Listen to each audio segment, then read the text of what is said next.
கூட்டணி பற்றி அவர் பேசுவது அல்லது ஒரு கட்சி அரசியலில் கூட்டாக இருக்க வேண்டிய அவசியம் குறித்து அவர் பேசுவது வேடிக்கை.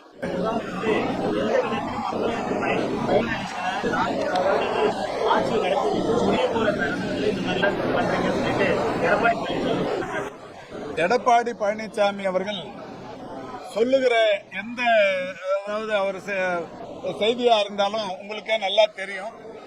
முதற்கமாக அதாவது அவர் சொல்லுவதற்கும் செய்வதற்கும் சம்பந்தமில்லாத விஷயங்களை தொடர்ந்து பேசி வருகிறார்.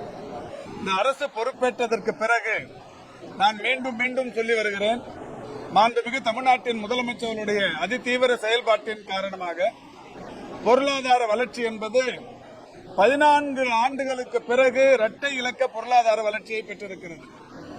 2010-11 முத்தமிழறிஞர் கலைஞர் அவர்கள் முதலமைச்சராக இருந்தபோதுதான் தமிழ்நாட்டின் பொருளாதார வளர்ச்சி 13.12% இருந்தது.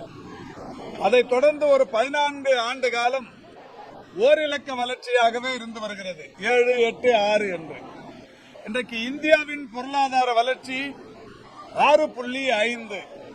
மாண்புமிகு தமிழ்நாட்டின் முதலமைச்சராக முத்துவேல் கருணாநிதி ஸ்டாலின் அவர்கள் பொறுப்பேற்று செயல்படுத்திக் கொண்டிருக்கின்ற திட்டங்களின் காரணமாக, செயலாற்றிக் கொண்டிருக்கின்ற பணிகளின் காரணமாக இன்றைக்கு ஏற்பட்டிருக்கிற பொருளாதார வளர்ச்சி என்பது 11.19. இந்த ஈரிலக்க வளர்ச்சி ஒன்றிய அரசின் வளர்ச்சியை காட்டிலும் 2 மடங்கு கூடுதல். இதில் இன்றைக்கு ஏராளமான பேர் குதர்க்கம் பேசி வருகிறார்களே.